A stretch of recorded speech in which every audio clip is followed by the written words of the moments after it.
Sejahtera semua, selamat datang ke channel Fearless Lifestyle. Halo semua, salam sejahtera Malaysia. Salam sejahtera Malaysia. Halo semua, salam sejahtera Malaysia. Salam sejahtera Malaysia. Halo semua, salam sejahtera Malaysia.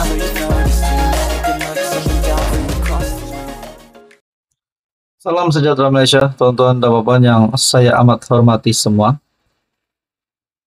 Tuan-tuan dan puan yang amat dihormati semua. Ini satu kemenangan baru untuk Perdana Menteri Malaysia Datuk Seri Anwar Ibrahim. Titah Sultan Johor beri peluang kepada Anwar. Bukan itu sahaja yang mengejutkan 33 juta rakyat Malaysia, terutamanya musuh-musuh politik Datuk Seri Anwar Ibrahim. Bahkan juga titah Sultan Johor ataupun yang di Pertuan Agong ke-17.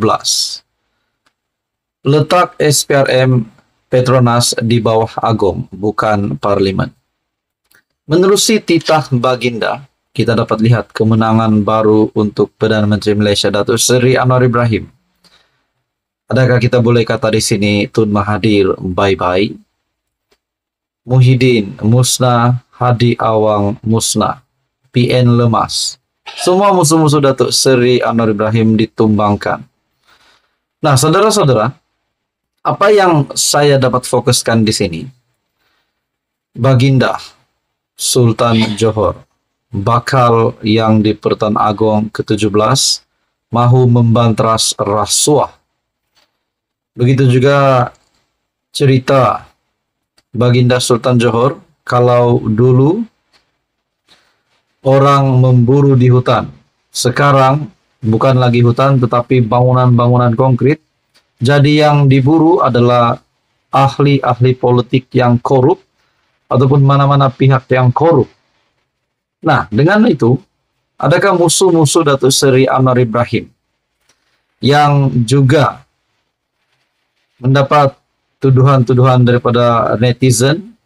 Bukan tuduhan rasmi, bukan artikel yang sah, tetapi kita juga tahu Muhyiddin dilibatkan dengan kes mahkamah yang juga melibatkan rasuah. Begitu juga PAS yang juga pernah dilibatkan rasuah, yang dipimpin oleh Hadi Awang. Begitu juga Tun Mahathir yang kononnya menjadi Perdana Menteri yang paling banyak sakau duit rakyat. Ada yang kata begitu, tetapi kita tidak dapat sahkan betulkah Mahathir ini memang sakau banyak duit rakyat. Kalau benar, mana-mana musuh politik Datuk Seri Anwar Ibrahim terlibat dengan rasuah, sudah pasti akan diburu seperti mana titah Sultan Johor. Saudara-saudara, sekiranya SPRM diletakkan di bawah kuasa yang di Pertuan Agong ke-17, sudah pasti bukan lagi di bawah kuasa Parlimen, sudah pasti akan lebih banyak ahli-ahli politik yang korup bakal ditangkap.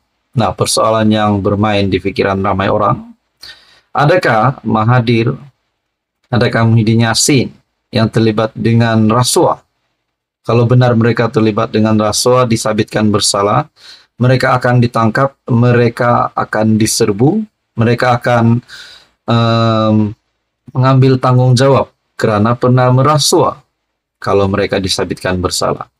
Nah, saudara-saudara, menerusi titah Sultan Johor, kita sudah dapat tahu Anwar diberikan peluang. Inilah peluang terbaik Anwar untuk membuktikan.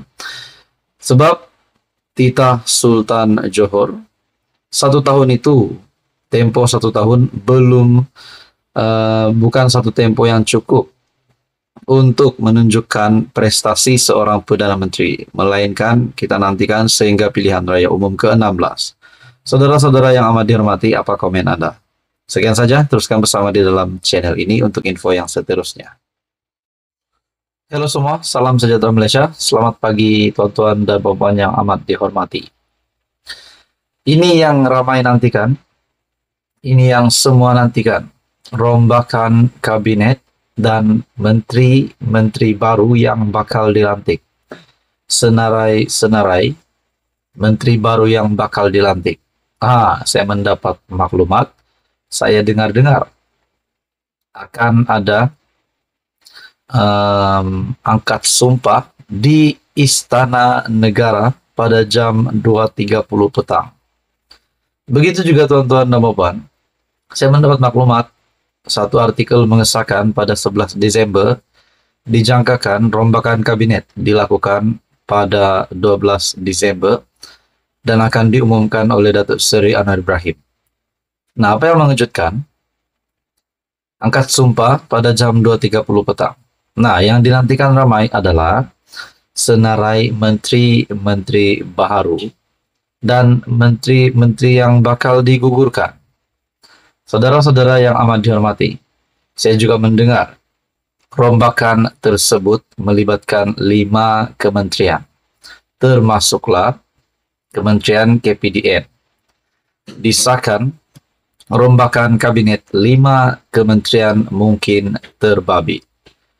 Sekurang-kurangnya 5 kementerian terbabit dalam rombakan kabinet yang bakal diumumkan oleh Perdana Menteri. Memetik BH, perubahan kabinet tidak hanya pada Kementerian Perdagangan Negeri dan Kos Sara Hidup yang ketika ini ketiadaan menteri. Sebaliknya, kementerian lain dijangka terbabit dalam rombakan, yaitu Kementerian Keuangan, Kementerian Komunikasi, Kementerian Kesehatan, Kementerian Wilayah Persekutuan, dan Kementerian Sumber Asli, Alam Sekitar, dan Perubahan Iklim. Nah, persoalannya di antara 5 kementerian ini, adakah menteri yang utama bakal digugurkan? Nah, disahkan di sini. Kalau benar hanya 5 kementerian ini, jadi kalau ada yang berkata Rafizi Ramli, Ahmad Zaid Hamidi, dan juga Mat Sabu, di mana Kementerian Ekonomi, Kementerian Pertanian, dan kementerian yang dipegang ataupun platform portfolio yang dipegang oleh Zahid tidak disebut di dalam maklumat ini. Makna kata, ketiga-tiga menteri ini akan kekal sebagai menteri ataupun mungkin tidak akan digugurkan. Nah, saudara-saudara yang dihormati semua, siapakah menteri yang bakal dilantik, yang bakal mengangkat sumpah? Ketika Kabinet Kerajaan Perpaduan dilengkapkan penubuhannya pada Desember tahun 2022, ia mempunyai terdiri daripada 28 menteri dan 27 timbalan menteri, termasuk 2 timbalan Perdana Menteri. Rombakan yang dibuat dijangka menampil wajah baharu dan lama adalah ada petanda beberapa bekas menteri dijangka membuat kemunculan semula. Portfolio timbalan Perdana Menteri mungkin akan menyaksikan perubahan dengan pemisahan satu kementerian. Selain itu, MOF yang diterajui sendiri oleh Perdana Menteri dijangka menyaksikan lantikan individu, bukan ahli politik. Sebaliknya, profesional yang berpengalaman sebagai Menteri Keuangan 2. Difahamkan ada nama dipertimbangkan oleh Anwar bagi